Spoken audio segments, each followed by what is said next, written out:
Welcome to the Meeting Explorers podcast. This is Fredrik Strang. So in this episode, I'm delighted to take you on a crossing over Greenland and Antarctica as I talk to renowned polar explorer Liv Arnesen. I'm borrowing a quote from Beryl Markham, English female aviator who in 1936 became the first person to fly solo across the Atlantic Ocean from London to North America. Quote, "I learned to wonder. I learned what every dreaming child needs to know. No horizon is so far" is also the title of Liv Arnesen and Ann Bancroft's book about their historic journey across Antarctica in 2001.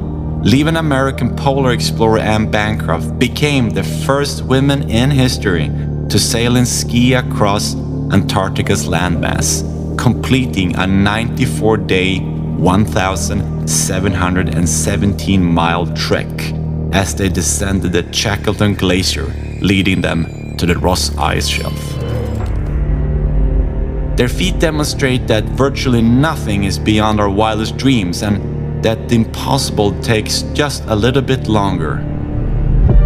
But despite the impressive list of first and world records, Liv's down-to-earth approach never had celebrity status as a goal, and you must remember that both Liv and Ann used to sign autographs at the streets of New York after they were guests in David Letterman's show. Instead, Liv and Ann's passion for spreading knowledge to children, improving the quality of life and fostering courage to young people to embark on their own wildest dreams has been top of their mind since the inception of their fruitful sister-soul relationship. But not everything has come easy in Liv's fascinating life.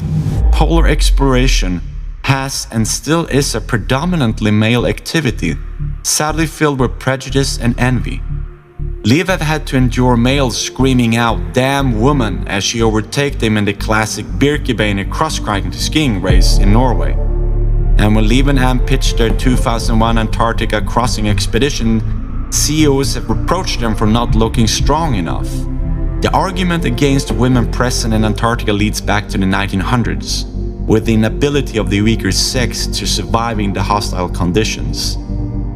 Modern doubts circle around women threatening the male culture with catfighting and sexual promiscuity. It's been a long struggle to prove that women can hold their own in polar regions, while Liv and Ann's traverse over the Antarctica continent in 2000 and 2001 was so important.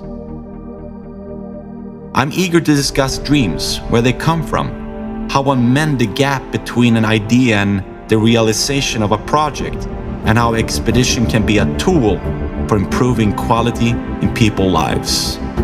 So without further delay, I bring you Liv Arnesen.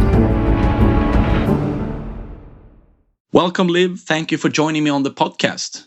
Thank you for inviting me to your podcast. Well, before we jump into polar expeditions, realizing one's dreams and helping children to fulfill theirs, please tell us a bit about yourself and your background. Well, I think I grew up in the outskirts of Oslo. My parents were loved the outdoors. I remember the day the Christmas when I got my first skis. I was 3 years old, and I have loved skiing ever since. When I was 8 years old, my father is an entrepreneur, and he did some maintenance work at Fridtjof Nansen's home outside Oslo. And my brother and I was allowed to sit in the tower, drawing with Fridtjof Nansen's pencils. And my brother is 2 years younger. He don't remember, but I still have that visit, the picture of Nansen's wife and all these strange drawings, as a photo in my mind. So, and when I came home, I had heard about Fridtjof Nansen, the first man that crossed the Greenland ice cap. And my parents had the book in the bookshelf. I started to read. But, I was 8 years old, and Nansen that was too heavy for me. So I went to school the day after and asked if they had a kids book for kids about Fridtjof Nansen. And they didn't. But they gave me a book that is with Roald Amundsen to the South Pole. So that was when my dream started about the South Pole. And then I did sport. I was participating, competing in orienteering and cross country skiing, and just really normal life. But I had this dream about the wide open plains from I was very young. Fridtjof Nansen undoubtedly had great impact on you, and you had the opportunity once to sit at the attic office of his as a child. And as perhaps everyone knows, Nansen, he was a famous Norwegian polar explorer. What was going around in you when you sat down? The moment I sat down, I knew I'd sort of, I wasn't really fully aware who he was then when I was 8 years old, but I heard about him because my father told we are going to his house and he's doing this and this and that. So I got curious.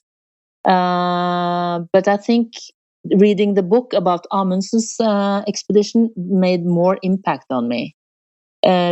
Later, when I got older and read more about what Fridtjof Nansen had been written, then I got really more impressed by the person. He was a genius. He was a photographer, art. He had so many skills. So, but I think when I was 8, I think it was Roald Amundsen that made the biggest impact on me. Well, I can recall an exact moment when mountains become the passion in my life. And that was when I was 7 years old and I was sitting in the school and I turned the atlas upside down and inside out. And I found out there was no higher counters than 8848 Mount Everest.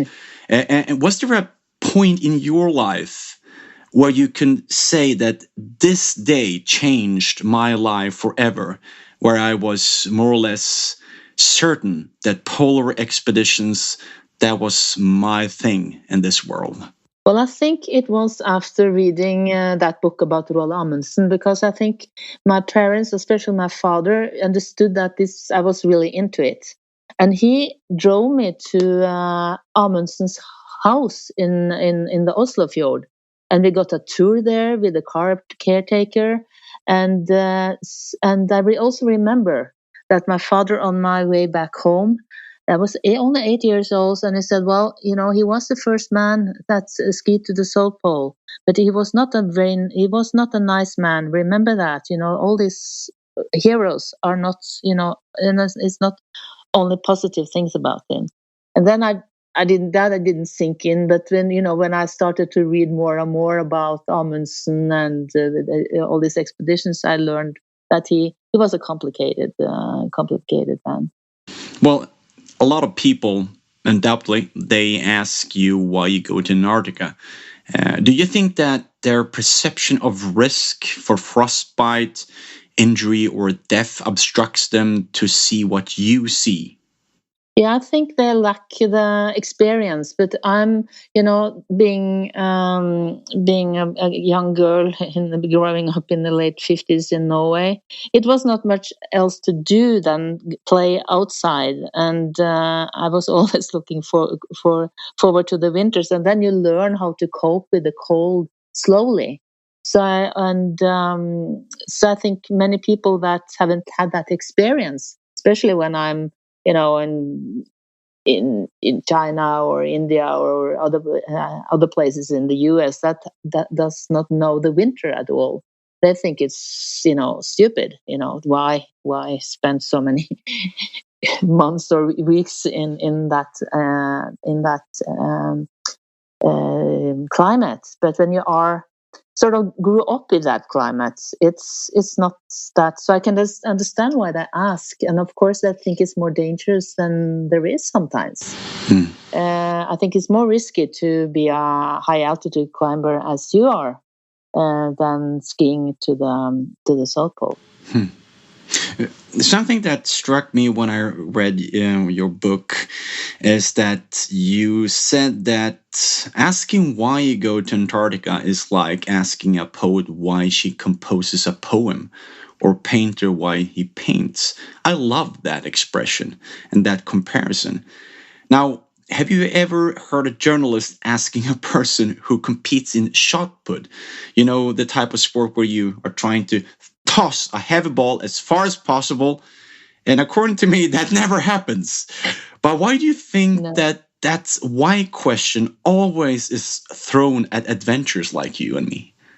I think for, ordinary people, it seems to be, maybe stupid, maybe too dangerous, that at myself, I don't look at myself as a risk taker, because I think I'll do the planning and training, and I think many people that do ask these questions, they don't have the knowledge about what kind of environment we are moving into.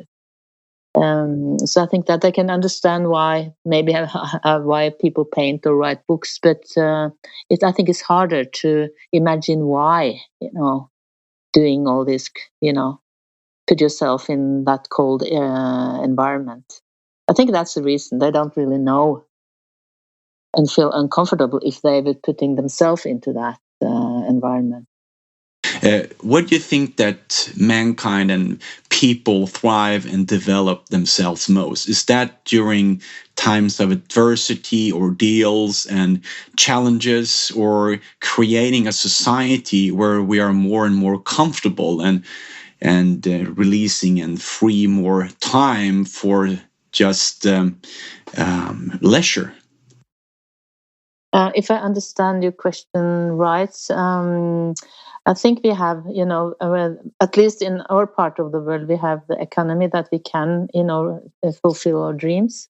I remember on the first expedition I had on Greenland, we were 4 women that was planning to cross the Greenland ice cap. And there were some Danish or Inuit women that came and visited all the time. They said, "Why are you doing this?" And we're trying, because we had this dream. We love the outdoors. We love skiing, blah, blah, blah. And they couldn't get it. And at the end, I got so tired. They come, because we were waiting for good weather. So they were coming back and asking the same. And then I said, because we are earning money. We get money to do it. I said, "Oh, then they could understand, and they wanted to join us."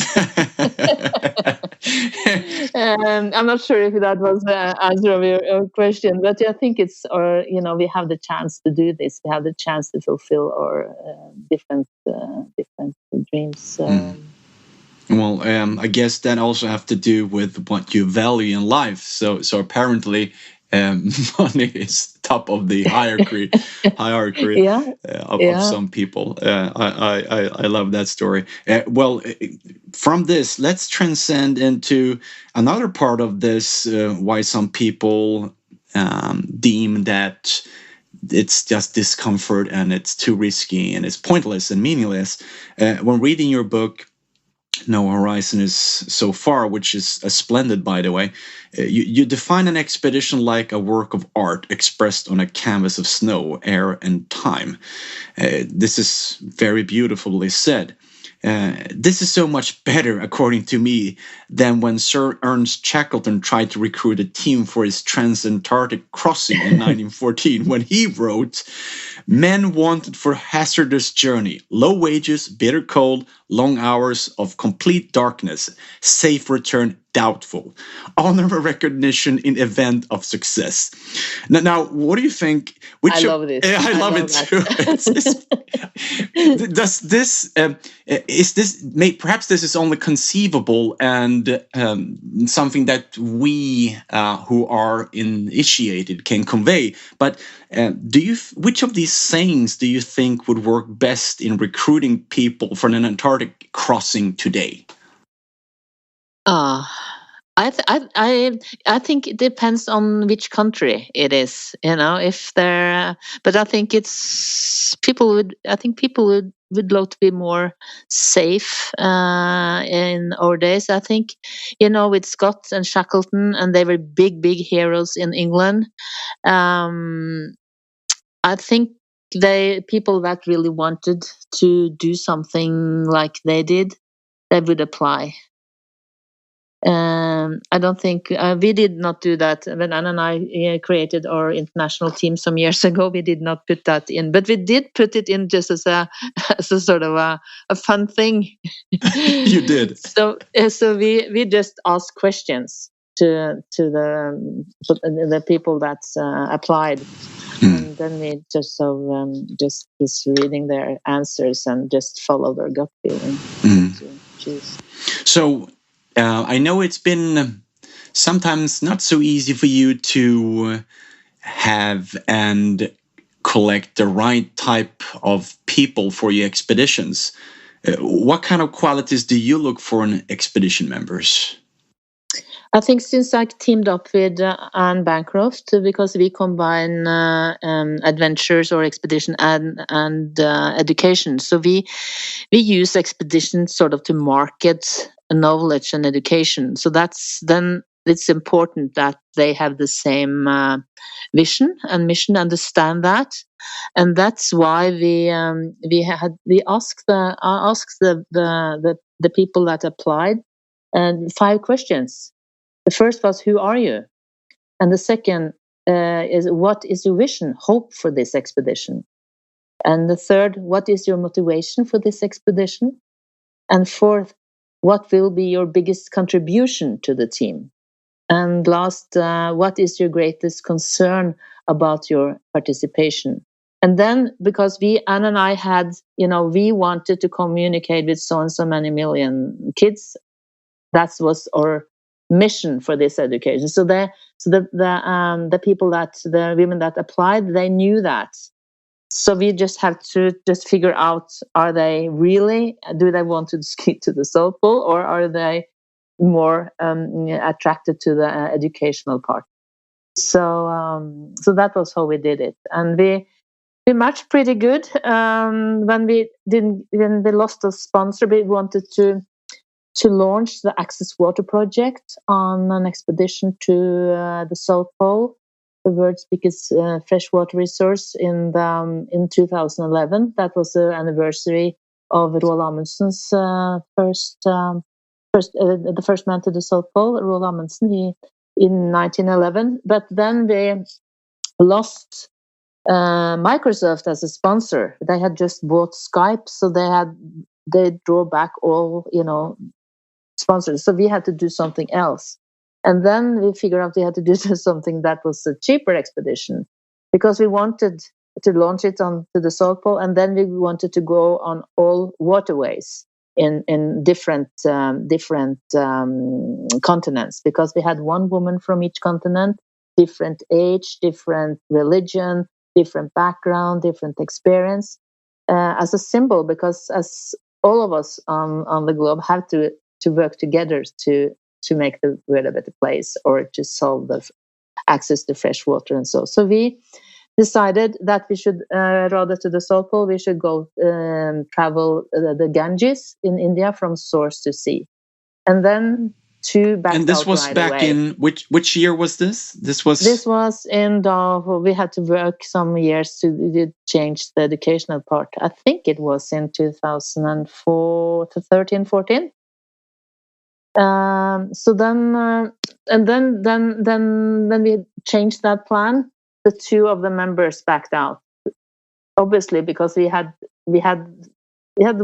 was a bad decision, because we had the feeling that one was following our vision and mission, but they obviously wanted to do the South Pole rather than focus on education. So it's you never know. It's really hard to find the right team, and I think you just have to go on an expedition with because we couldn't afford to bring all the women from all over the world to make a test trip. So we invited them to Norway, and we had that's easy to ski from Finse, but it was not really an extreme thing.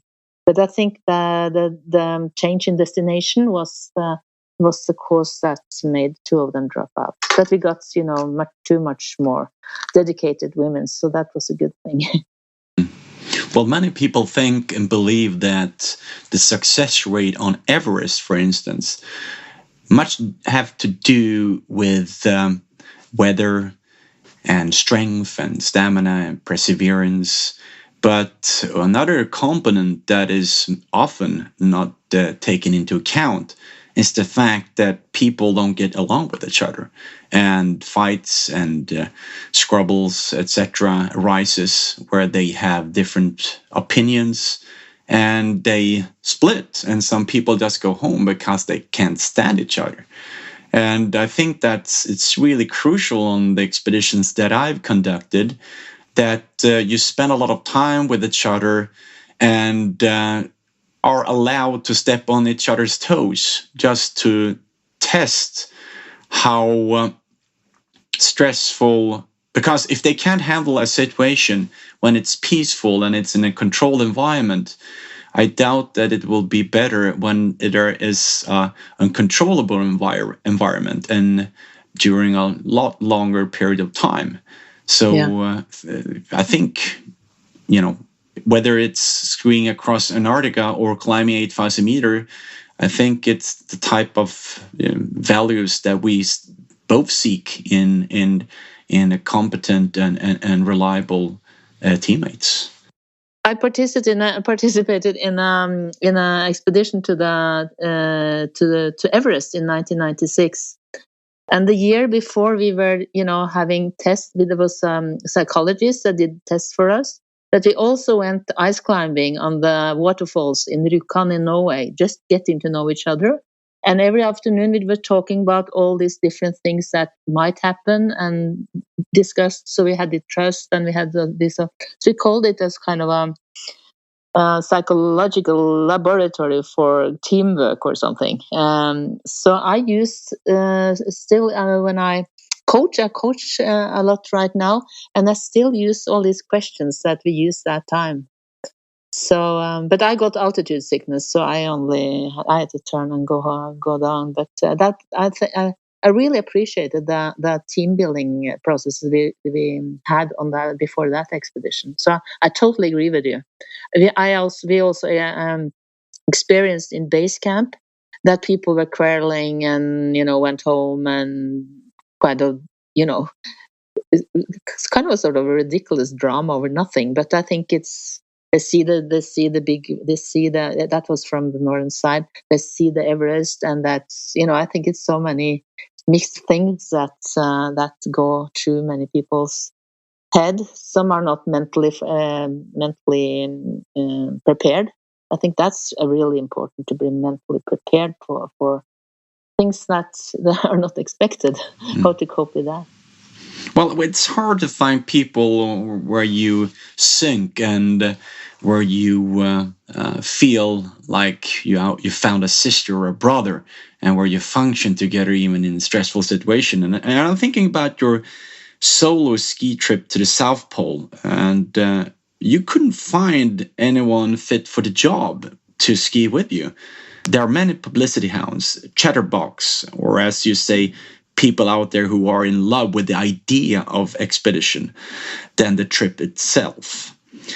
Why do you think so few do the walk, and perhaps most of us do the talk? Well, I don't know. I think if you continue to talk, you if I think I'm saying, if a dream dreamt many times become a goal for you. And I think if they continue to talk about it, maybe they'll do it, because, but it's you have to choose something away. And I think people in living in this comfortable world, being out there in the cold, boring dinners, maybe very cold. I think they see it. It's easy to talk about it, but they're sort of far down. They realize that that's nothing for them. I met people when I came back from my solo trip, and they said, I could have done it. Yeah, I said, well, why didn't you do it? Because of course they're great skiers, but it's different. Because when I skied solo, because I had a great expedition with Julia Maske, because we were 4 at the first attempt to the Greenland ice cap, and then we got the Peter Rock, a really blizzard. So long story. But one of the team members mentally collapsed, and learning how a person mentally collapses And when I asked Julie to go with me, she's more a climber. So she said, well, I'm so tired of wide open space. Then I realized, okay. And I don't know anybody else, because all my friends from cross-country skiing and competing, they were really good skiers, fun to ski in the mountains. But they wanted to go and have a shower and not go into a tent and just making dinners or melt snow and so. So that's why I decided to go on my own, because I wouldn't risk, going with a person that I really didn't trust 100%. I completely agree with you on that standpoint.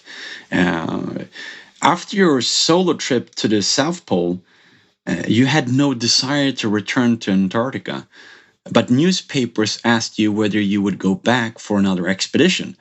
And the reason why I lift this issue is that in Sweden, I'm used to meeting journalists who ask, when are you going to quit? The opposite. Yeah. Why do you think Norwegians are more eager to find out what is next? Or perhaps I'm only have bad luck with journalists I met. Why do you think that? Is that because Norwegians are more outdoorish, or have this history of explorers apart from Sweden? Or what is this? I think definitely because we were a very poor country, and I think our explorers like Roald Amundsen, Fridtjof Nansen, Thor Heyerdahl, they are very important in the sort of the Norwegian soul in one or another way, how I can express it. But I also maybe have been bad luck with the journalists. But I think I see people there, I think all the people I know, they continue doing something. So we are really outdoors people. No, I don't know. I can't, maybe I have bad luck, Fredrik. I have to work on that. Hopefully, if I work on my karma, perhaps I'll get better journalist.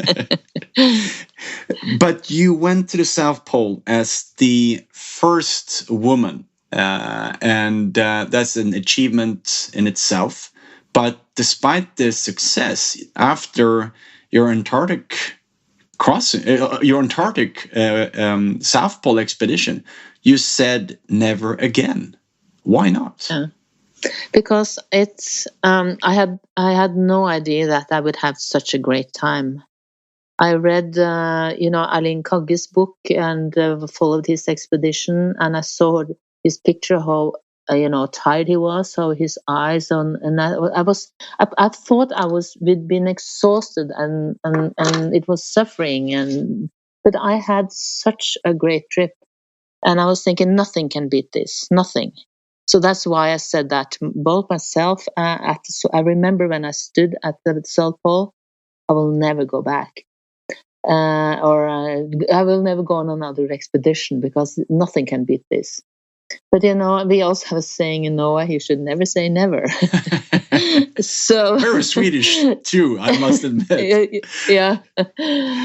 And when I came back, at that time I was a high school teacher, and when I came back to my students, they were just saying, why? And then I said I had this dream, and then I said, what is your dream? And I said, it's has been such a joy for me the whole my life to have this dream. I never thought actually, just the last few years before I did it, that I actually could manage, or it was a chance because of the communication, and in the old days you had to winter and it was much more complicated. And then that time I had a family. So it was, but when the transportation and the communication made it possible, then I realized that I could do it. And then I made my students, just write essays about their wildest thing, or where they thought they would be in 15 years, and so and so. Because I learned from that, if you have young people, students, to think about, or sort of think about your future, be focused on that. And it has been an experiment in the US. then was later tested that the young people, that the student that really was focusing and writing about where they wanted to be in 15 years, they had a better way of finding the right subject to study, or find the right position also. So I started to told them that, and I actually, because the last 2 weeks on my solo trip into the South Pole, I was thinking I have to write a management book for young people. About the importance of to find your dream, or find something that makes your heart beat a little harder, or the blood run faster in your veins. That's something that's important for you. Yeah, I love that. So then, when Ann Bancroft, I got a letter, an old-fashioned letter with a stamp from Ann Bancroft from Minnesota in the US, and she asked me if I wanted to cross the Antarctic continent with her and use that expedition as a kind of a marketing and create a curriculum, how important it is, or to find your own dream. And I remember I was looking at that. Is that another person that are thinking the same way as me? I couldn't believe it. So then I totally forgot that. I said never again. So I said, tell me more about what you think about. So that was the start. So I'm lucky we are sister souls. So that was a really gift to meet her, and I think we've known each other for more than 20 years now. Well, we're going to talk more about your sisterhood a little bit further on. But what I'm curious about now is that we mentioned earlier on that instead there's a lot of people who do the talk instead of doing the walk. And you don't want to be surrounded by people who necessarily wants to talk all the time. Do you think that being silent is awkward? No, I'm introvert, and I really like people that I can walk and be with, and also be silent. That was what what I was afraid for going to meet Anne for the first time. I was thinking, if she's a chatterbox, I can't go on a long expedition with her. But she's also an introvert, so we get along. No, I think it's annoying that people are talking. I've been a tour leader on Svalbard for more than 30 years. And especially, I ask people, because some are talking, and I said, let's be quiet now for a 15 minutes. I start with 3 minutes and then blah, blah, longer. And people really enjoy it, to have a look at the flowers or the mountains or the birds or whatever. So I think many people are just, I'm not saying they're nervous, but there's just something have to happen all the time, and that's talk. And very often they say, when they will say goodbye, and say, we really love those quiet moments. And in the beginning, we have, especially we have polar bear guards. So 2 and 2 sit 2 hours, by a fire when we are hiking, or by just outside in the camp when we are skiing. And people are afraid of that in the beginning, being sitting there in the quiet. And after everybody has tried it, they're sort of fighting to be sitting there 2 hours and just enjoy the silence. So I think at least people that want to go to Svalbard, they have that dream, and of course they know the environment. But that's quite fun to think about, and many people are surprised, that they really loved it so much. So I think more people. We live in such a busy world today, with all this, iPads and iPhones, and with all this information, and I think people need, especially young people, need more time to reflect. I'm a grandmother, and my goal is to have the kids love tenting and reading books. I'm not a typical grandmother, so I don't have the time for so much. But if they do that, I'm happy. Sounds like a super grandma to me. Yeah, inclined to persuade the youngsters with some good virtues. I love that. Something that I'm a little bit shocked about today is all the sound and the noise and the light pollution in cities, and I think that takes away some of our primeval need for basically seeing the stars and having no sound at all.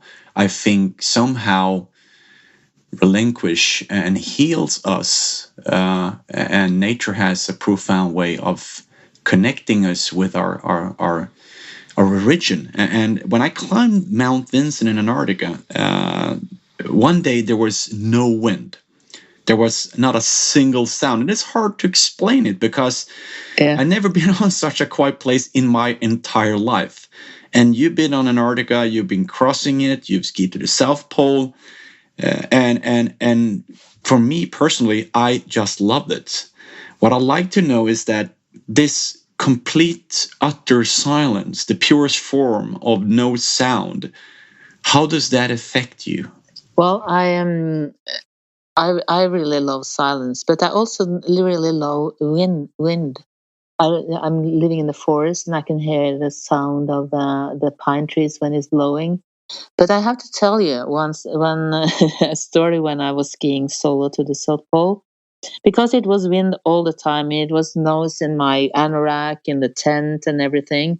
And one night I woke up with the feeling that something was very wrong, and I couldn't tell what was on.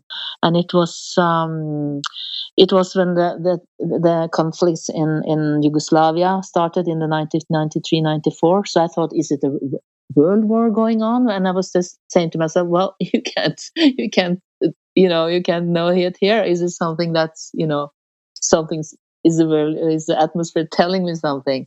So I was laying in my tent and just wondered what was wrong. And then I realized it was totally still. There was no wind for the first time for 40 days. It was totally quiet. And I went out in just took, my boots, went around walking in and just to listen to the silence. It was fantastic. And I wondered, and when I went back to the tent, I think I could hear the blood run in my veins. I just imagined that it was that quiet.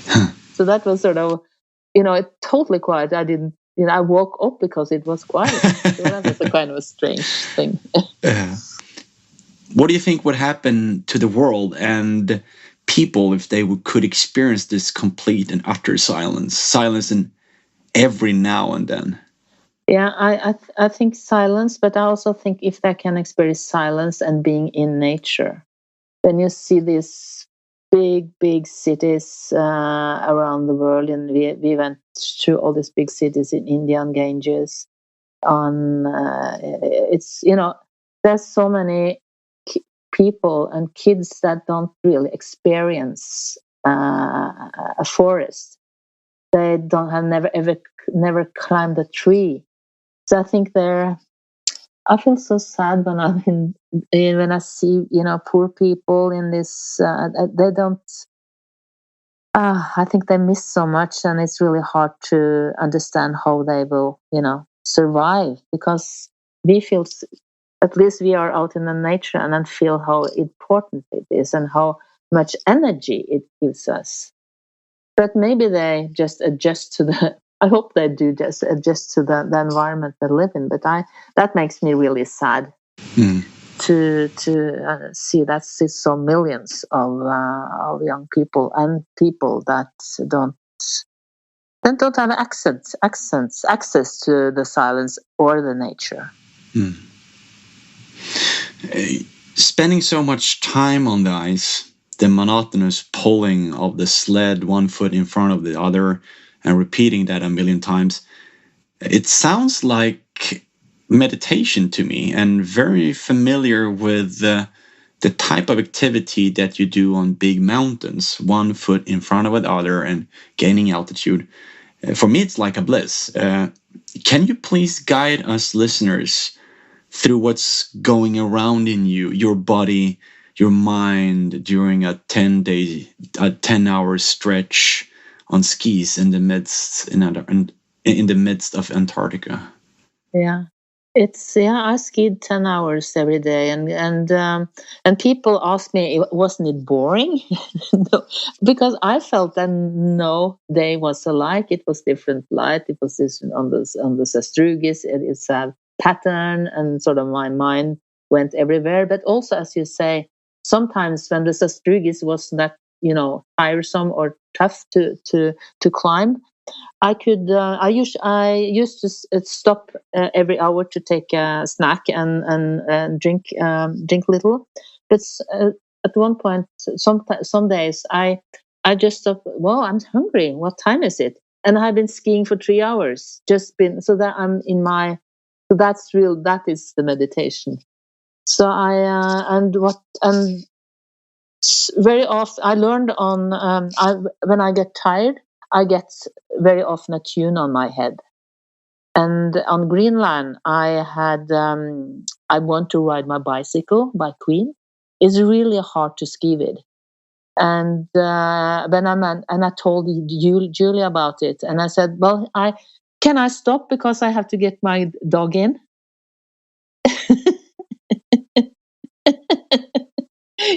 She's barking. Liv is currently freeing her dog from work. Someone is taking the dog out. I'm trying to figure out the name of the dog here. I've seen the picture. Sorry. No worries. I've seen the picture of your beautiful dog. What's the name of your dog? It's Nana. Nana. And that means sister in Inuit. Ah, beautiful. Beautiful. So, yeah. It's a Labrador or? No, it's a Siberian Husky. Ah, Siberian Husky. Yeah. Yeah. Yeah. No, so she's very little. So the dog's she was sort of nagged by other dogs. So she was 2 years when I got her, and now she has her own sofa. That's good. I love that. Speaking about books, I love books. I love reading books. And one of the books you found in a library as a child was titled Amor on Skis. And Mor means mother in Norwegian. And you thought that this book was about mothers on skis. But much to your disappointment, it was about drippy romance novel about girls falling for handsome guys who were skiers. That was my first biggest disappointment with the book. Did you feel betrayed by the book? Or? Yeah, absolutely. Oh, I was really sad. And because my mother actually was a good skier. So she, I think I was about 14, 15 before I really can follow her, because there's so great tracks, north of Oslo. So she was sort of a role model for me. But another role model was actually, I read a book about Marie Curie, Madame Curie. Uh-huh. And because when I was, I think I was 13, I went with my school brass band to Germany. And there were about 5, 6 girls sitting in a room exchanging dreams. And they were dreaming about, handsome husband, nice car, big house.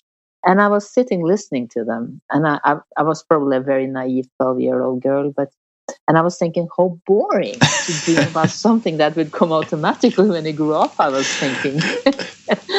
And then my turn came, and I said, well, I'm dreaming to ski. My dream is to ski to the South Pole. And I still today remember their reaction, their laughter. That was impossible. That was a boy's dream, blah, blah, blah. So I thought there was something wrong with it. But it took years before I articulated that dream again. But yeah. Then I read a book about Madame Curie. She was the first woman attending the Sorbonne University in Paris. So she was she was sort of a role model, because it's not, it is possible, to go into the men's last arena. So I think I read that book several times. You had no real desire in writing your book, No Girls Don't Ski to the South Pole, and this was a testament to your South Pole expedition. But your press consultant, Wanda, said something that changed your mind and to write this book. What was that? Yeah, I don't remember exactly, but what I told her that I don't. I'm sort of struggling. I don't want to be too private. I just want to be personal, make a personal book. But I'm really struggling. And Rishi said, "What's the problem? Sit down. Go by the computer. Which sentence is the problem?" And she said, "There's so many girls and women waiting for that book. You have to write it." Yeah. And so I'm really happy I got that kick. And that book inevitably had a great impact on many women's life, and for the better. What was some of the feedback that you received from the book? I think most of them was from women my age or a little bit younger, that they will take up their education again. And many had decided to go out of their relationship, to get a divorce. So I think just taking back the control of their own life. Yeah. I think that was the main sort of message I got from... And later then I got from the youngers that had read my book, the new generation of adventurers. So that's great. So are there too few books out there about women explorers? Well, I remember I read about, what's her name, the woman that went in the 20s to Tibet, Alexandra, blah, blah, blah. I should know that, but... it's a fantastic book. But exactly. There are some old stories that really inspired me.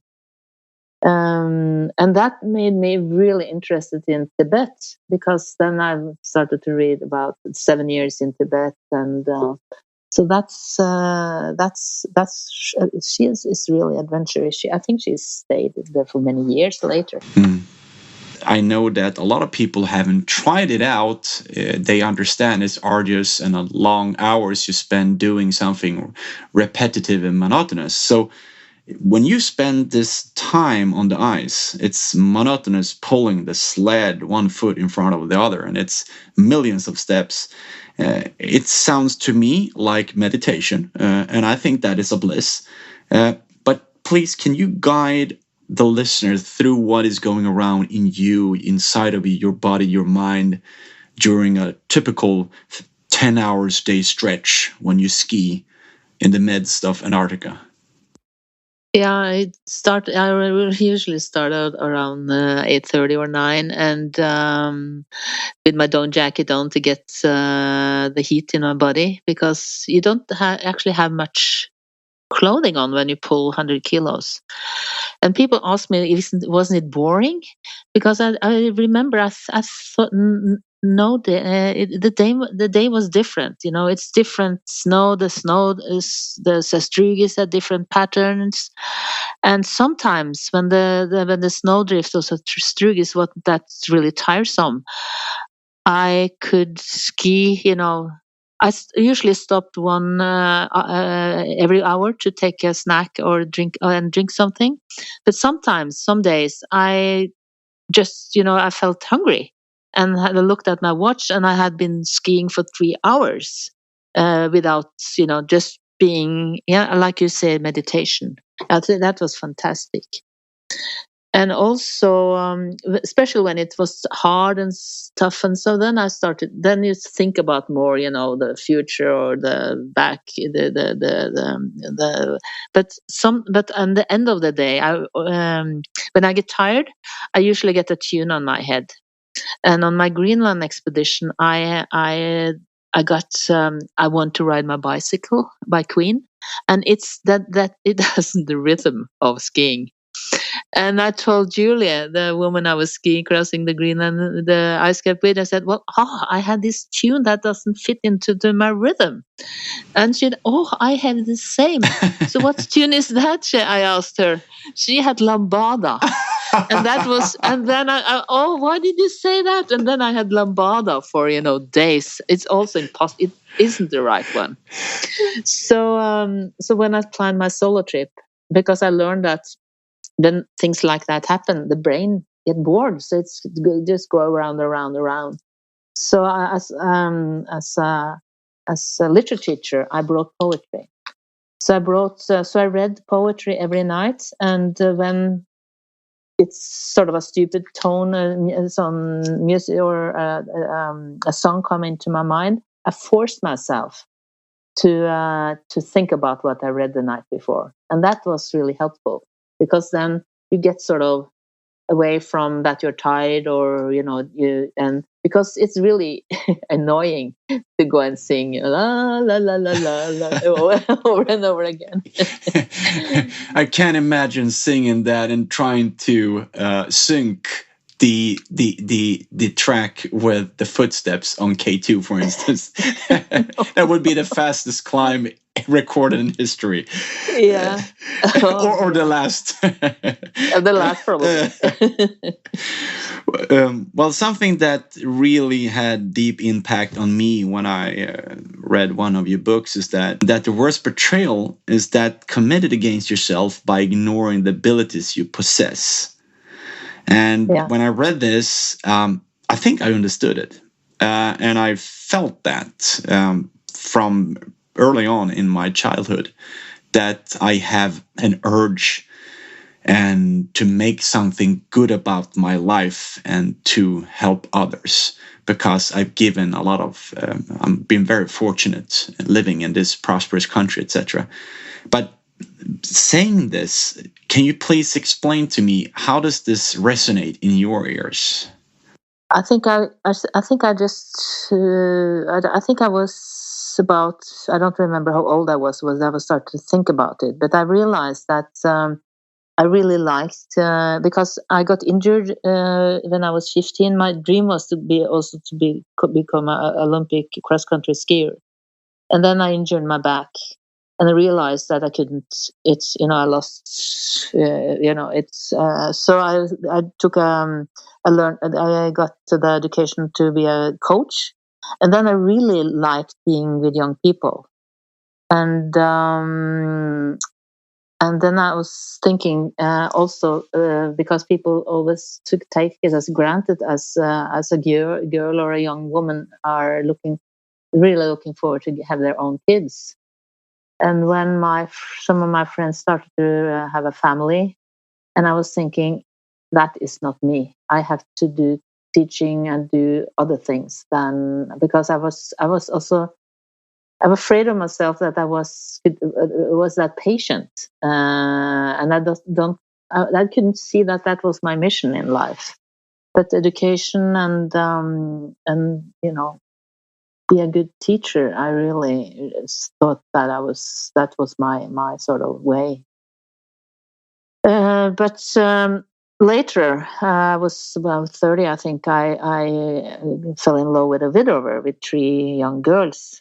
So now I got I got a fixed family, and of course I'm really happy for having these girls or daughters and their grandchildren today.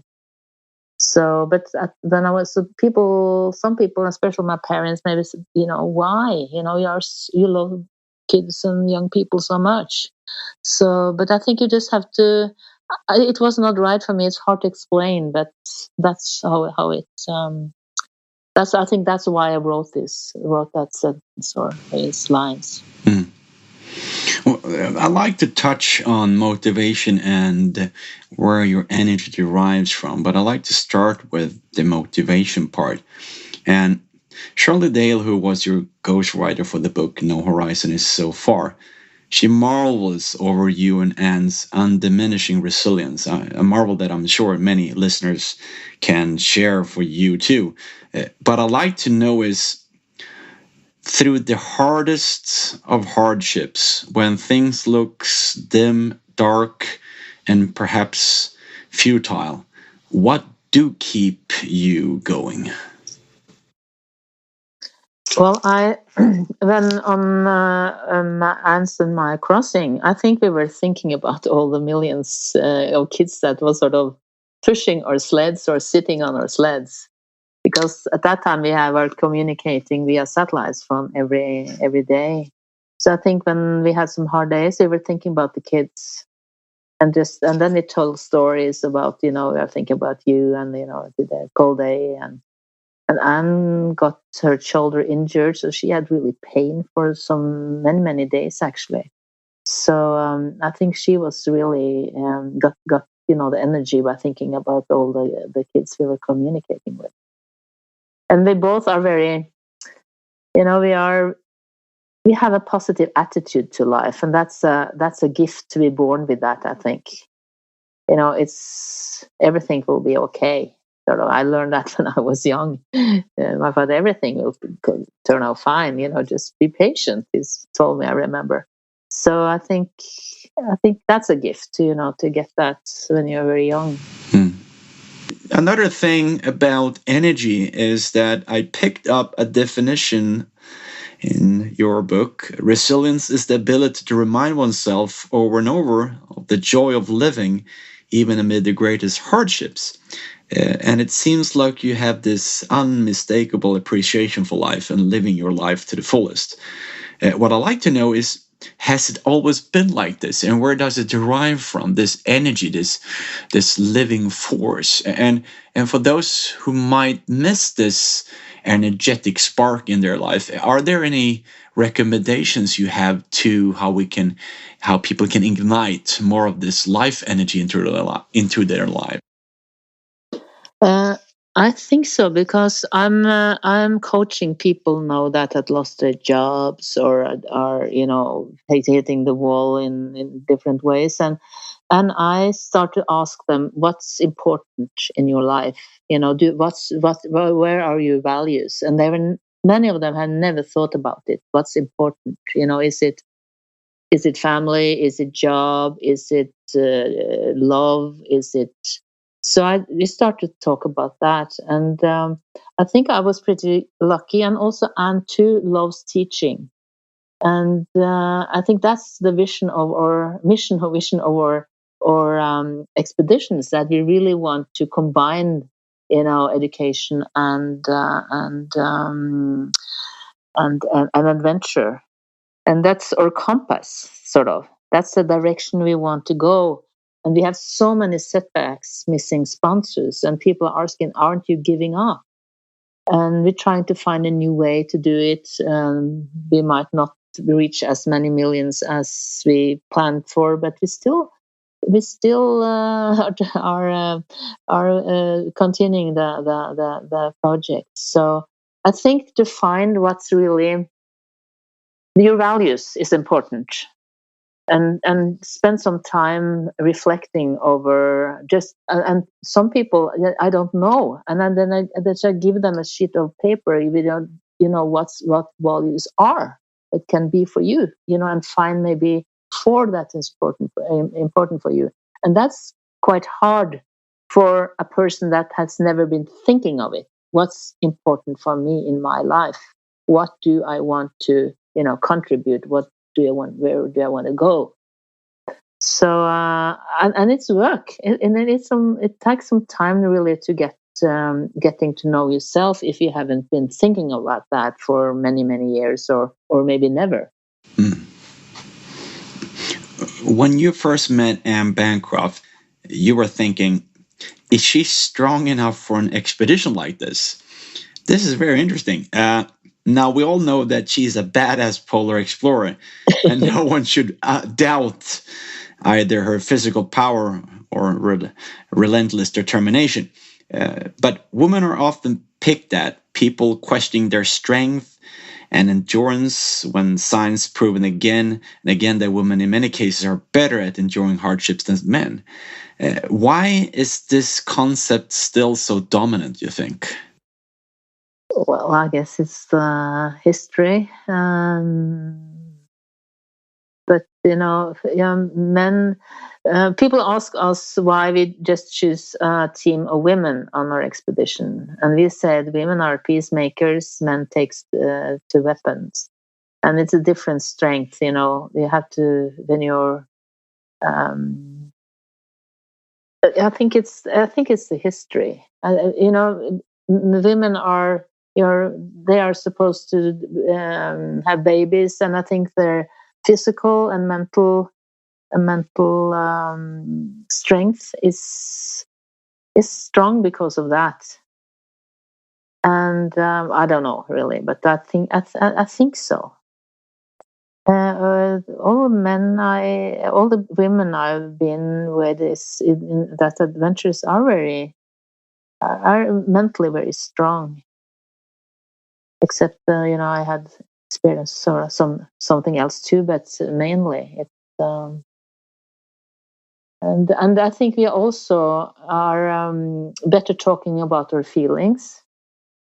And in my early days when I was just on trips and with men, I felt that I was their mother, sort of. They were homesick. They missed their girlfriend. They had a blizzard, or like a blizzard with a blister, and they're talking to me about the difficult things they didn't share with their boyfriend, their friends.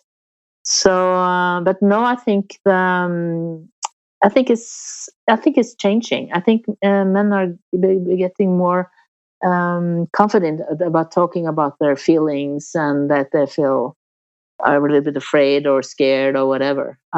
It was not the case in the men I was starting to go on expedition with.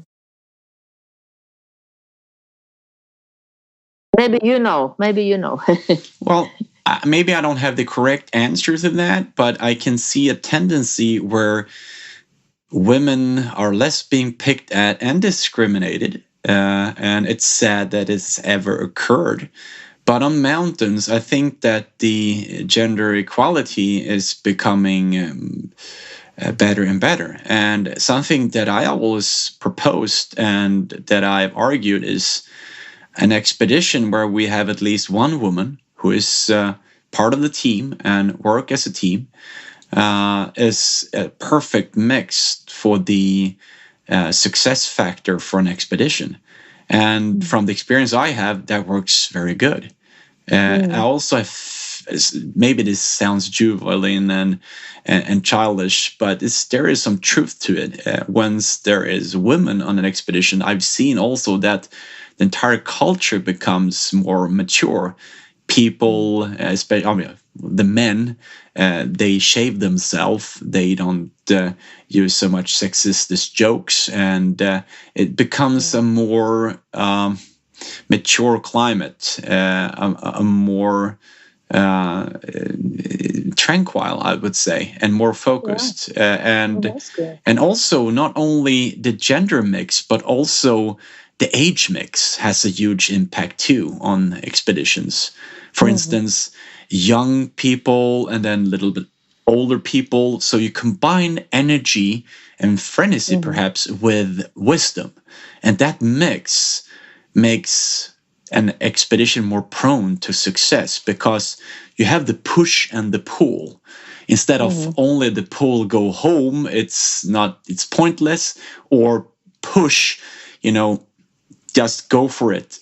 Frozen finger or fatalities, who cares as long as we reach the summit? That type of attitude is significantly reduced if you have that mix. Yeah, that's good. Yeah. There's a lot of things to consider when it comes to both gender and the mixture of people. Something I'd like to know, and I think that this is a question that many think about, perhaps not the first. Some people say that I can do that, as you mentioned. Well, then prove it, do it. Why didn't you do it? But getting the money for these expeditions, they are not cheap. Even though your South Pole trip was the least expensive in history at the time, That cost us $60,000. But everyone probably knows that you need to attract sponsors and get sponsorships for these expeditions, unless you're not extremely and filthy wealthy. How do you attract sponsors to endeavors like this? Because I'm sure they don't do it because being kind. They want some return of investment. So how do you finance these expeditions and how do you attract these sponsors? Oh, it's the hardest. The hardest thing ever is to fund the expeditions. It's such a relief to put your skis on and go. Both Ann and I has been troubling, getting sponsors for our project. The sad thing is we had Volvo when we did the crossing of Antarctica, and the Volvo North America, and they wanted to use us, to get more women taking leading positions in their organization. But then they was bought by Ford, and we lost their partnership. So that was sad because they were really good partners. And then we lost another, so we had some really setbacks. So it's hard. It's really the hardest work, and sometimes we have people that we can pay to help us, but still it's hard. But the people, the sponsors that are sponsoring us, is that we are doing the educational part. That's what they what they like. I'd like to talk about how you can shift focus. And there is an episode in your and Ann's Trans-Antarctic crossing, your tow bar. That's the short ladder section made from titanium. And that is meant to keep the sled in line at a set distance behind you and the sled. This one had broken shortly after you began the trek across Antarctica. There was nothing to stop the sled from drifting from side to side or crashing into you. And this became exasperating and dangerous at times, and it almost knocked you down into bottomless crevasses. But something that really struck me is how efficient you were at changing perspective from seeing the sled as something that acted like a wild horse to seeing the good things the sled contained. And this is a wonderful story that I think that we can apply on our everyday basis. But please guide us through what happened in your mind with the sled story. Yeah, and the saddest thing is that also had spikes. If I went to a crevasse that had spikes down, so it would stop me too. But then I think when it happened, I think, but that's the situation. I can't start, to ski because that was in the beginning and we had 3 months left. And I said, I can't go here for 3 months being angry or afraid or whatever. So that's why I just figured out how to change my thought. That's a good friend behind me. And the scariest part when when we were kiting and had a fall, because sometimes I hooked a striga or something and fall, and then I just had to immediately lay me really flat and protect my head so the sled can run over me, because so that was a dangerous part. So that is the situation. I couldn't change it. I couldn't repair the tow bar, so I just had to figure out how to think something positive about it, and it was food and goodies in the in the sled. Only life supporting items. That's I think that I can relate to this, and I think a lot of people can relate to this. Something that I trying to practice is that I can't change the angle on a mountain. But the steeper it gets, the more interesting it gets, because what I love the most is climbing, and I like steep climbing. But also what I can change is my attitude towards the steepness. Mm-hmm. Instead of complaining about frickin' hell how stupid steep this is, I can change my attitude to it. And that is something that is really cool with this story, that this shift in perspective. And do you think that this ability of yours, that to change the way you look at it, has that helped you deal with everyday challenges at home, for instance? Oh yeah, absolutely. You know, there are some setbacks in private life and other things, and that's, I just tell them that's how it is now. You know, you can't go back and change it. You know, sometimes you can, but sometimes you just can't, and then you have to figure out how to take the next step forward, and just, you know, change your attitude. Or so I absolutely, I use it in my everyday life. Yeah. And speaking about perspectives, I know you and Ann were often sitting in your tent when crossing Antarctica, giving updates to CNN, and the world was so accessible through this modern technology. But if you two were to be injured in this area, there would be no planes that could, save you instantly. Do you think it would have been tougher to push on your crossing if you had not had the contact with the outer world? I don't think so, because I didn't talk to anybody when I skied solo, because that was before the satellite phone time. I had an Argus transmitter that sent my positions, and I could send. I had 10 pre-coded messages, but no, I don't think so, because I don't think we had done it if we felt comfortable. But I think we took, when we came into areas that were sort of scary with the crevasses, and so we were very, very careful. And def 100%. Nothing is going to happen on this expedition. We are going to have super expedition. We're going to be friends on the other side. We should have decided that before we started, and also that was important. We remain friends on the other side, because sometimes you are so tired and sometimes irritated that you have to count to not 10 but maybe 50 before so that's sometimes it is, and I think that's a good thing to if you feel a little bit short tempered. And my grandmother had always told me when I was a young, energetic, to always count to 10. And now you learned me count to 50. I think that would have worked better. Yeah. My grandmother also said that to me, count to 10. They had wisdom for sure. Something that I've heard over and over again on my climbs on 8,000 meter peaks is that, and especially during winter climbs on 8,000 meter peaks, is that some climbers deem that keeping in contact with their loved ones during the hardships, that triggers them to give up and start longing for home. What do you think about this? I think that's true. Because I decided when I was skiing solo, I decided, this is the food I have. I'm chosen to do this on my own. I had food for 60 days, so that's how it is. I had this terrible dinners. There was before this tasted very well, and I was thinking, and I'm not going to think about home. Of course, my mind sometimes at night, but not longing. I stopped it right away when I felt really tired or was cold, but I think you just have to decide, concentrate on what you're doing, especially climbing 8,000 meters.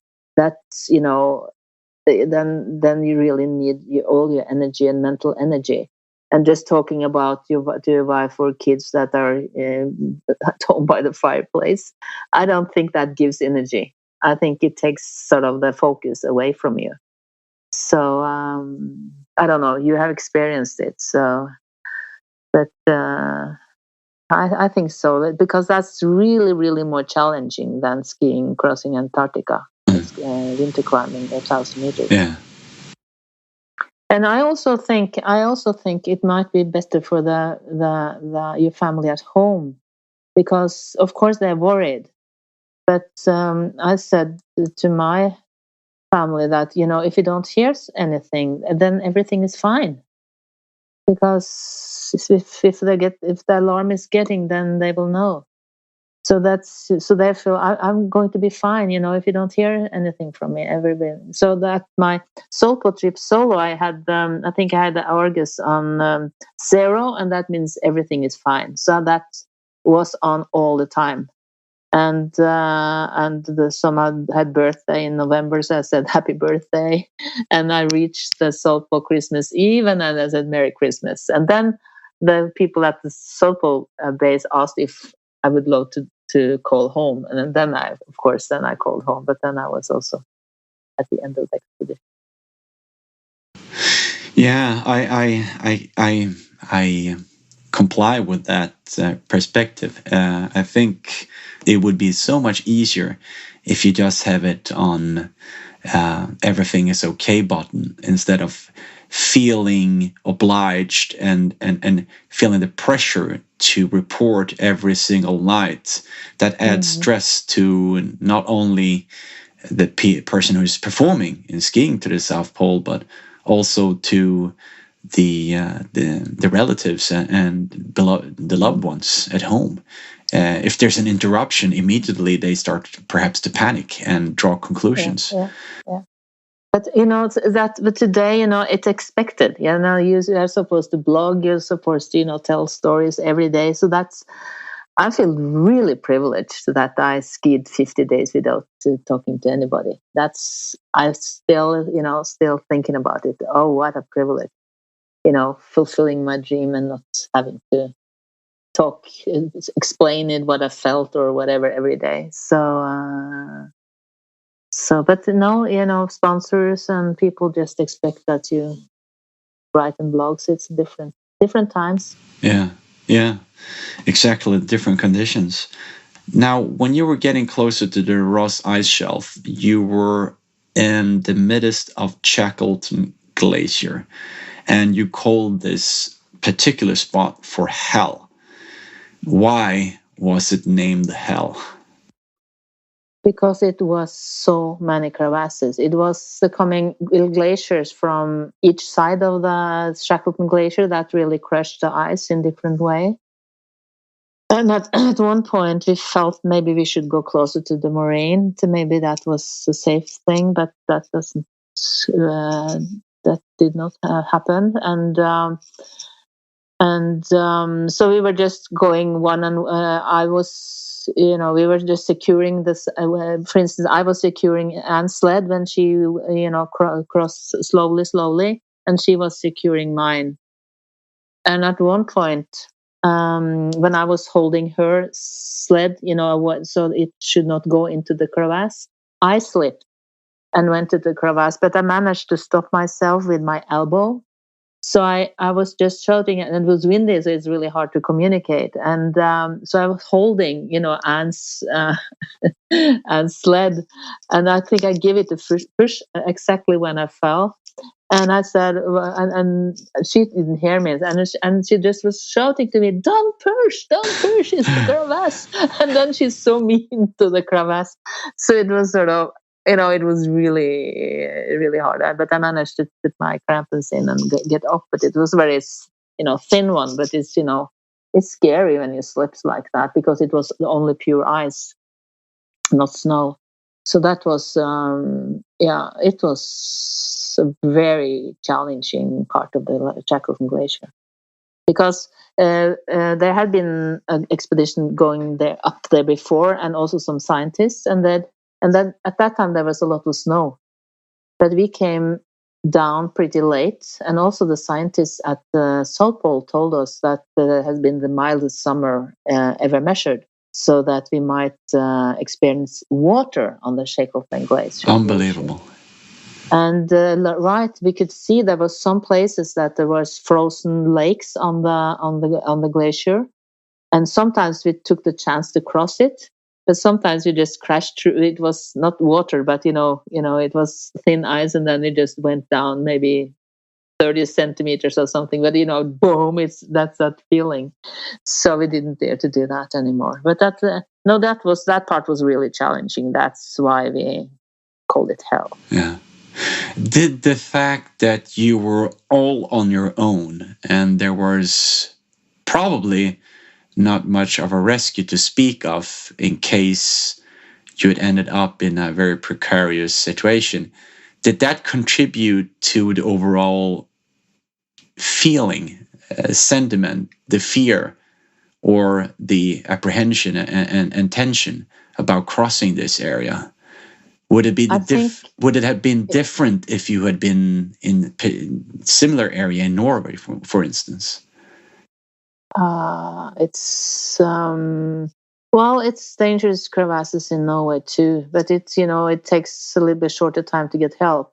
At that point, at that place in Shackleton, I think it would take hours to help us or to rescue one of us, maybe a day or two.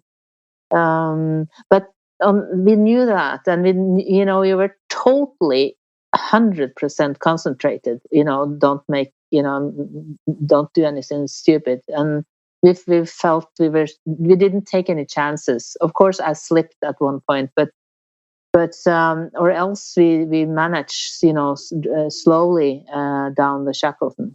So I think you're more concentrated and you realize that this area is dangerous. Well, despite this being hell, you had this wonderful evening where you said, "I would not have traded this sight of Antarctica sky for thousands Caribbean sunsets." Yeah. For the uninitiated, for those who never had the fortune of experiencing this Antarctic sunset as you have, how would you describe the sunsets?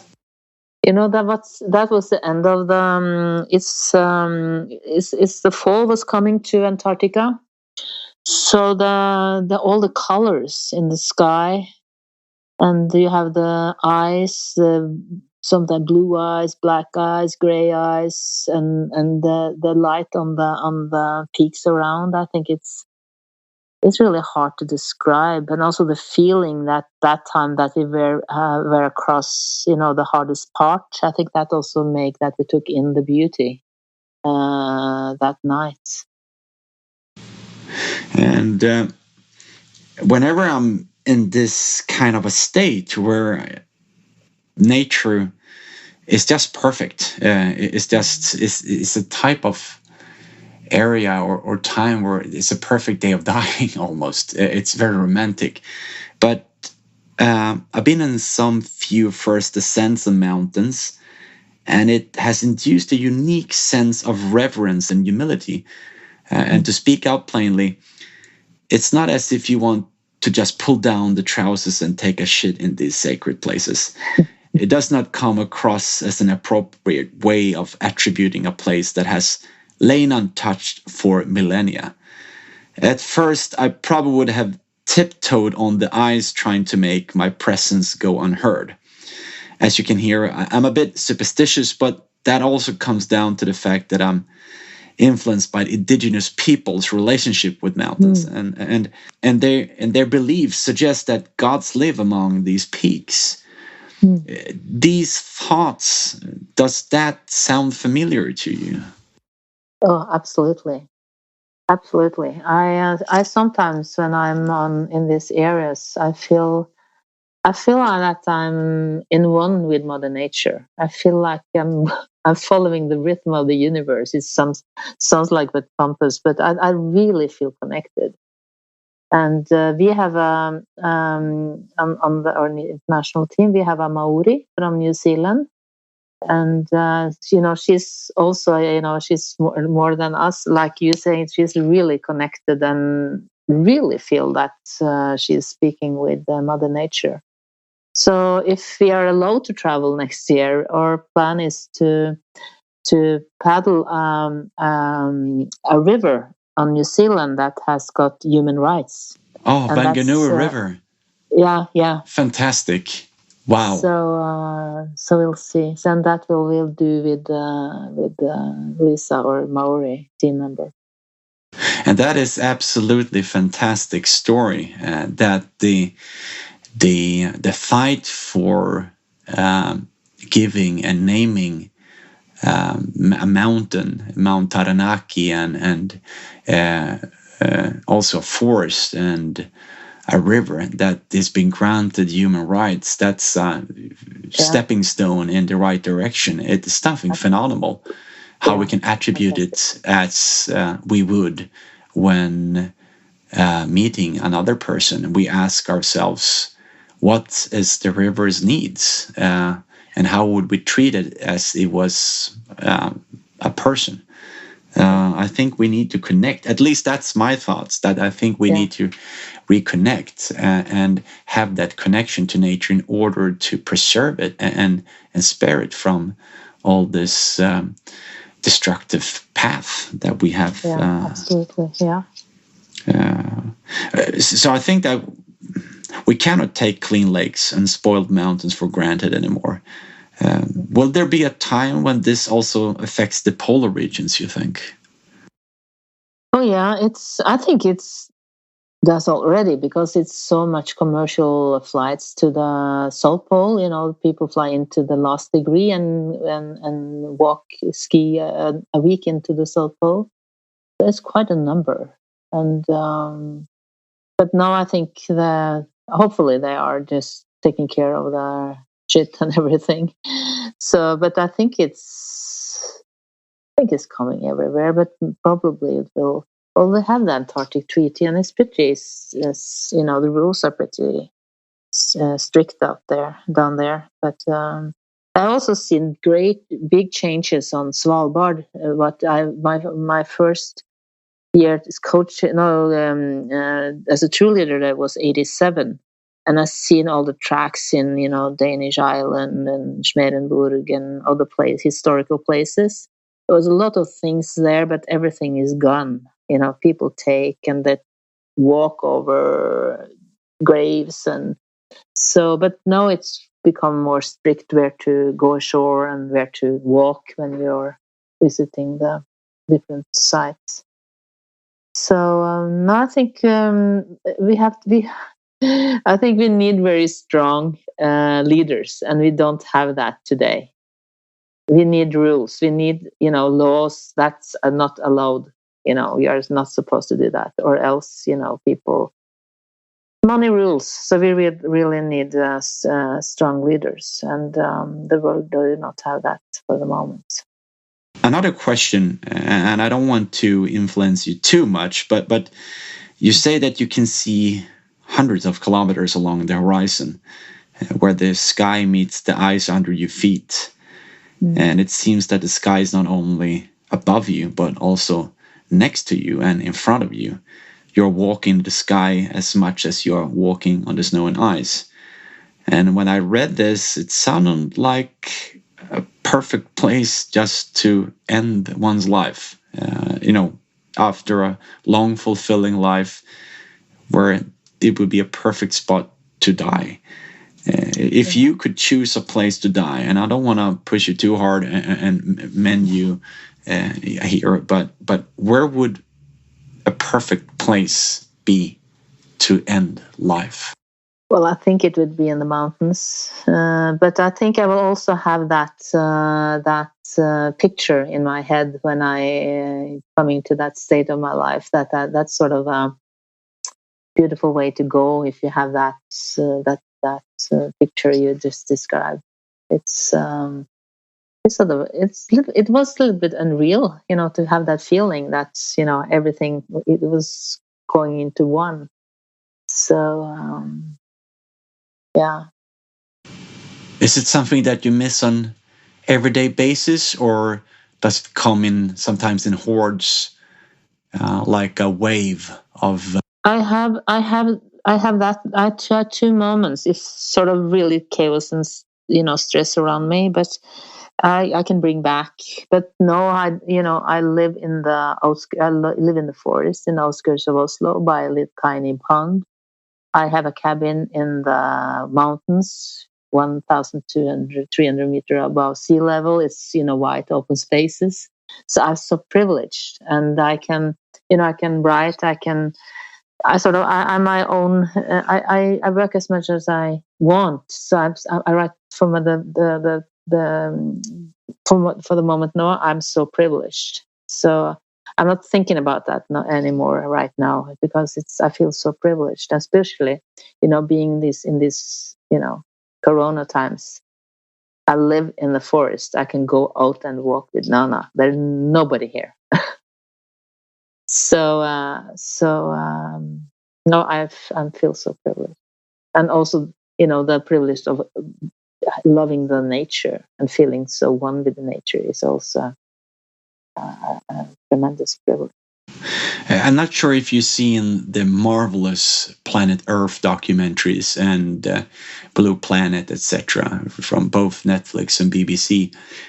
But when I see these documentaries, there's so much reverence, and there's also an urgency that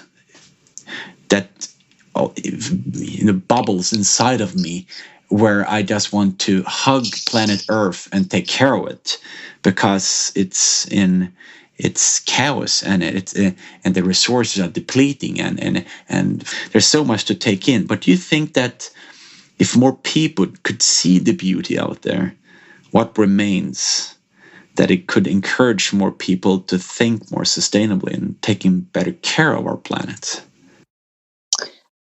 Yeah, I think so, but I think we just have to suffer a bit before, because now we have been living, we are using the resources, we are overusing them, and I think, our grandchildren will have a tough time. I think the humanity have to suffer a bit before they realize that they really have to. There's only one world, and we have to take care of it. So I think it's a change, maybe starting now, but I'm not sure if it will happen in my time. But I think it's, we can't live as we do now. Then we will. But I think the world will survive. But I think the humanity have to suffer for a period before they can, find a way to live more sustainable. Something that had a great impact on me, and I know that had a great impact on you and Ann as well, is when you spent 97 consecutive days in a tent with each other. And there was a boy who asked you and Ann for some good advice how to get along with each other, because he was quarreling with a friend of his. And this boy thought that you and Ann must have figured out how to be good friends through fights and disagreements. So what did you tell this boy? And and he also said, and my parents also need some good advice, he said.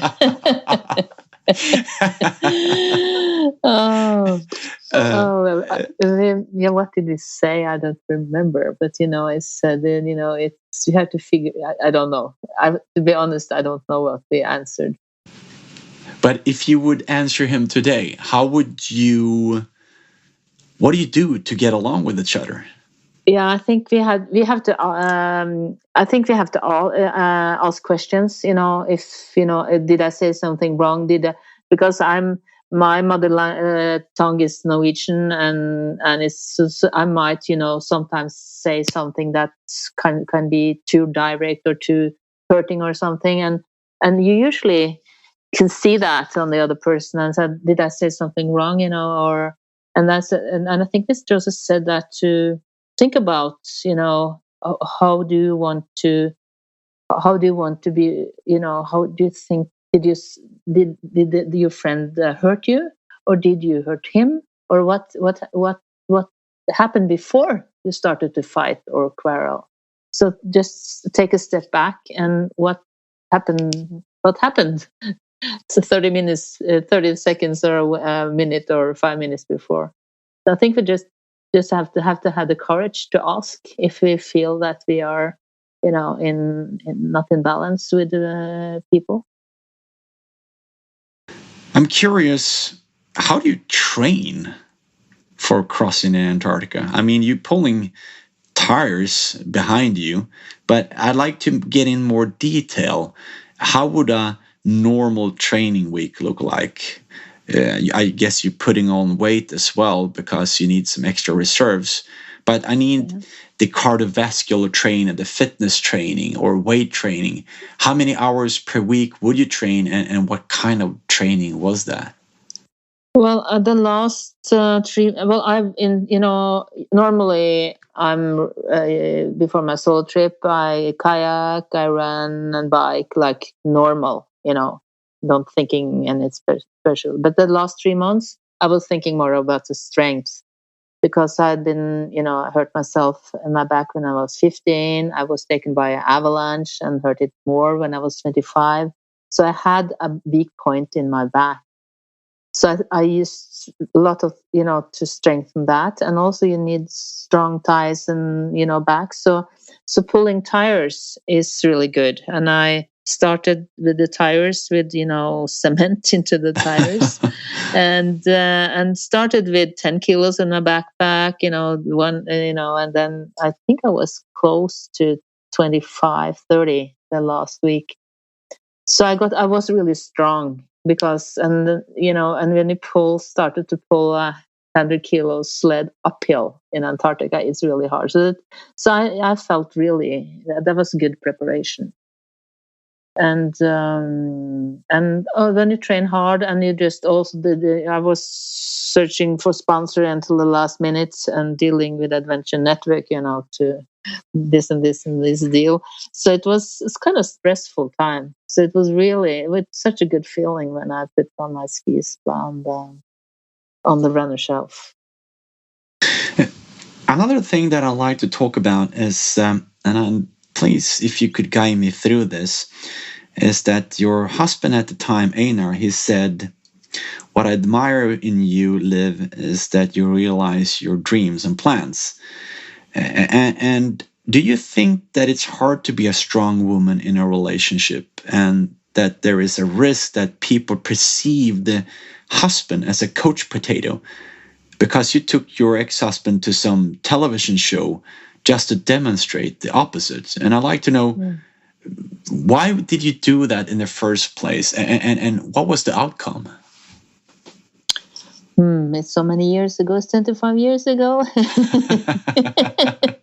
Time flies. No, I think because I remember when he said that, and I said, "What's your dream?" And he said, "Well, if I didn't have to take over my family company, father's company, I would become a physical therapist." And I said, "Then you just have to start to study. We don't need 2 cars." And so he actually became a physical therapist.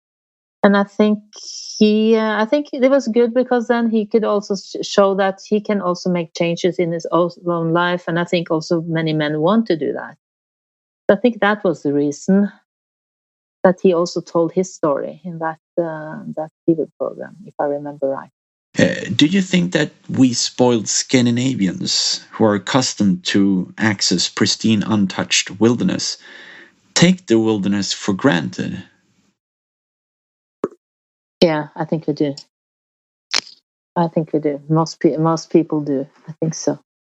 But I also have experience here in Norway. It's so many people that have sort of are exploring the forest around Oslo, and I think when I see, and they look so happy, and they have brought their kids. So I think the Corona thing has been really great for many families that would not have done going to all these trips. They'd buy tents and sleeping bags and get out with their kids. So I think maybe it's a change because there's so many kids that are sitting with their iPads now, but no, they won't. They beg their parents to go out camping again. Earlier they were not allowed to use their iPad more than 1 hour after school or whatever. But now they just beg them to get out camping again. So maybe it's a change. Let's hope so. But of course we are spoiled. We are so close to nature. One of our team members, she's from Mumbai, India. Well, she's the first. She was the youngest Indian woman that climbed Mount Everest.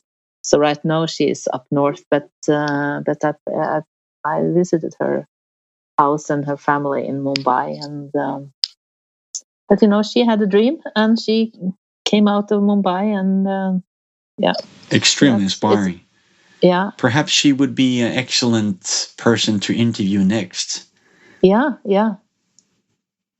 I know that you've been writing a lot of books, and you were also attempting to write a children's book for many years before you met Ann, and you decided to make the online curriculum for kids. I'm curious, did you ever finish that children book?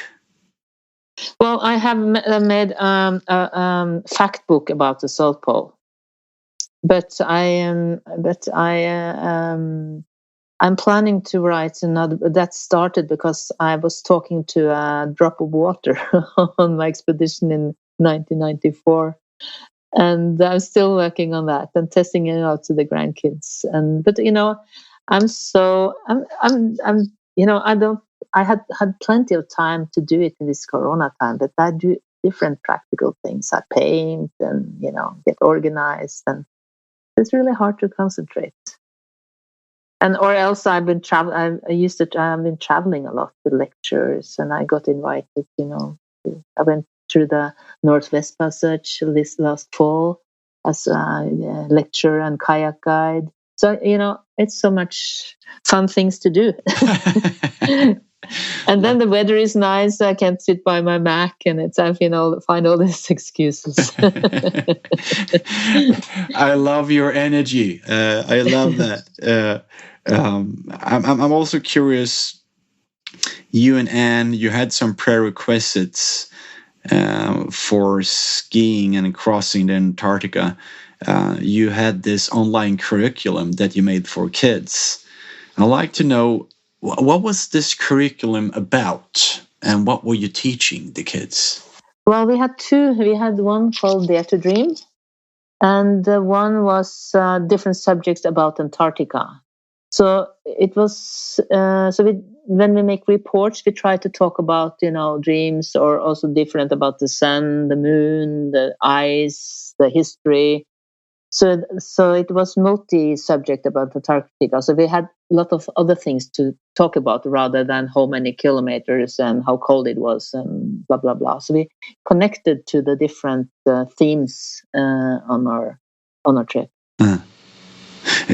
Many young children, they feel sense of inadequacy, not being good enough, and many, they do have perhaps dreams, but they perhaps are perceived as impossible. What do you think are the factors that hold young people back and don't dare to dream in the first place? It's probably, the background, their parents, their friends. But I think the parents has big responsibility how they communicate with their kids. I think so. Because I remember I was focused on, I don't think my parents ever thought that I was going to ski to the South Pole. But they sort of nurture it, Have you read that book? This and this and that. And so I think if you have sort of that, if you have a kid that tick into something that you're not interested in, let him or her do it, help her or he. So, because, that, like I told, sometimes I'm invited to a lecture for former students, and they said, because I would never, I took a Master of Management after my South Pole expedition and realized that everything that happened in the expedition happens in all organizations. So that had been sort of my way of living after 1924, making that metaphor for everything is work. But I said, well, sometimes you didn't know that was a hobby, reading and learning about all this good and really bad Arctic and Antarctic expedition. It was fascinating, but I never. It's in one way it had become my living, and it was a relief, And I've never had a 9-to-4 job after the South Pole. I can choose what I wanted to do, and take the challenges in, working with corporate and coaching. So in one or another way, I think holding on to your dream, at least it has been joyful to learn about all this. But and also maybe as you come to a point in your life that the road take a little turn to the left or to the right, that you can actually use your first interest or hobby to something else that you didn't imagine when you first got it. Are you familiar with Alan Watts when he speaks about money? Alan Watts is a famous philosopher, and he speaks about if you pursue on something that you are profoundly interested in, you eventually develop some kind of expertise. And everyone is interested in something, and you can always sell your expertise.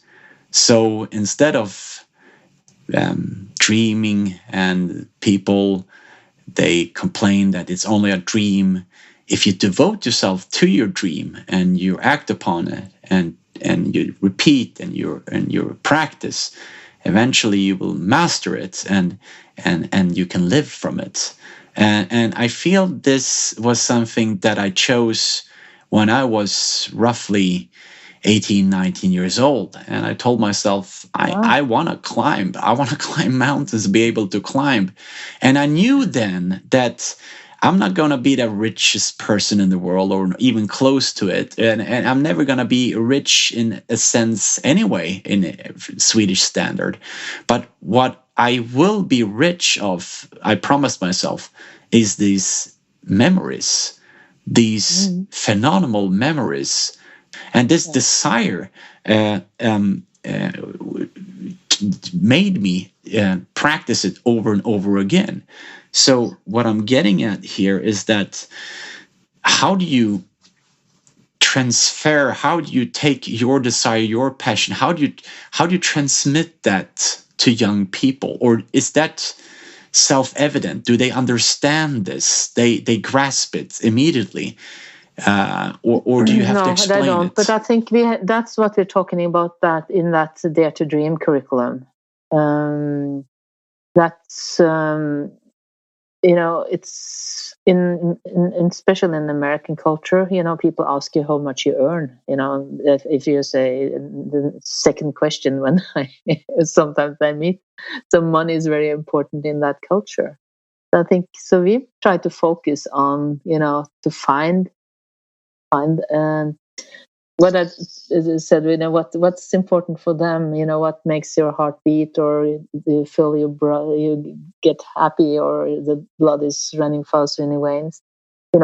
Hold on to it, grab it, because it's something that's important for you. No matter what your parents say or what your friends say, just keep on, digging into that.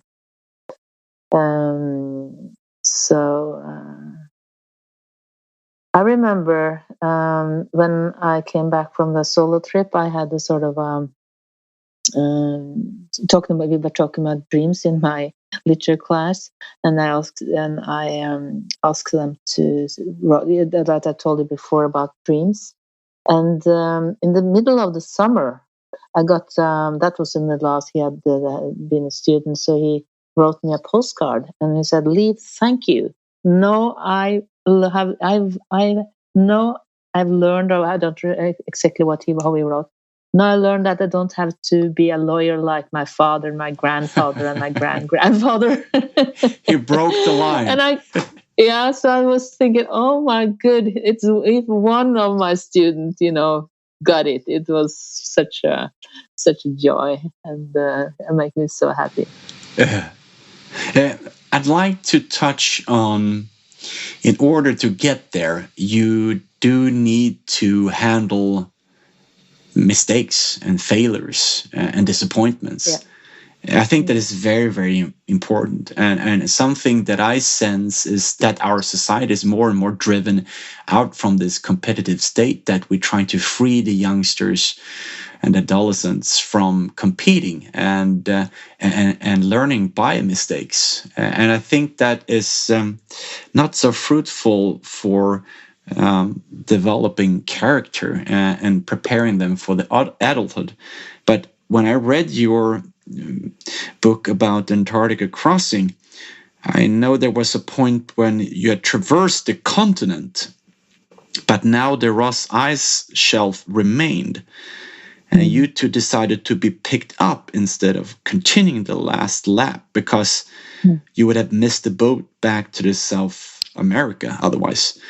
And I can't imagine. I mean, 97 days on the ice. You've been planning this for a long time, and the arduous work in trying to finance this expedition and all the setbacks that you overcome, and you're so close. And then you're so close. What was going around in your heads at the time? Do you hear my dog? She's screaming. She's screaming. Nana. Drømmer du? Okay. We were really disappointed when we realized that we had to fly the last miles, and then the woman that was in charge of, spreading the curriculum, she asked if we wanted to connect with a group of 12-year-olds that have worked as journalists for their local newspaper someplace in the US. And we said, okay, we can do that. And then, we got this question, like the boy we talked about earlier, that said, ask, could you help me? Do you have some advice? I heard that you haven't been quarreling. Can you give me some advice? Because I'm quarreling and my parents need it. And one girl said, do you really want to go home? No, I heard that you haven't been quarreling. Do you really want to go home? Because I'm fighting with my girlfriends all the time. And so they were so cute.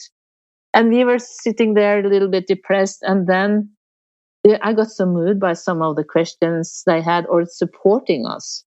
So I felt my tears was running, my tears were running, and we were sitting in the satellite phone between us. So we answered, every other question.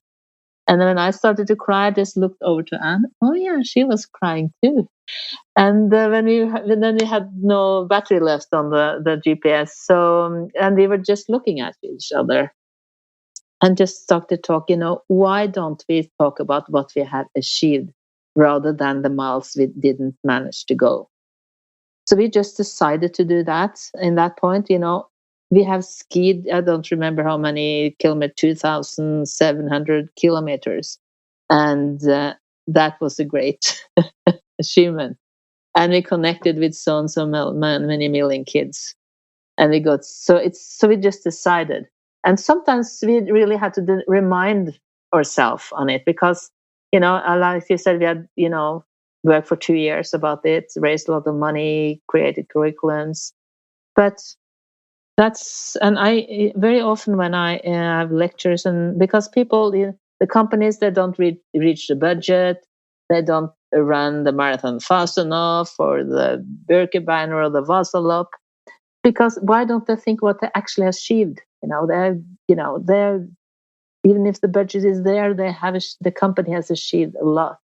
And if you don't do the run or ski the time you want, you have a fantastic good condition. You're fit, and so just think about actually what. So I still do that when I don't come so quick to my goal as I want to, or so it's always good to think about what you actually have done and achieved. I'm glad that you remind me about that, and I always make the comparison to people. Imagine you have one full day and you have two lists. On the left side, you write all the things that doesn't work during a day, and on the right paper, you write down all the things that do work.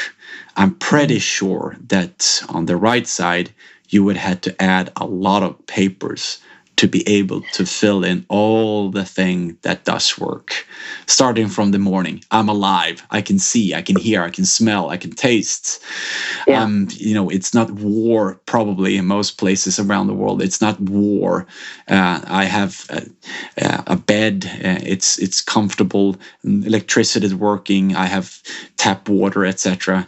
Many places you can even drink the tap water. There's so many things that we take for granted that is actually working, and perhaps our focus is to some extent misled, and that makes us prone to thinking in more negative ways. So I think those lists that has helped me a lot to be aware of how lucky I am. Yeah. Currently, you're working with Access Water. Can you tell me a little bit about what this is?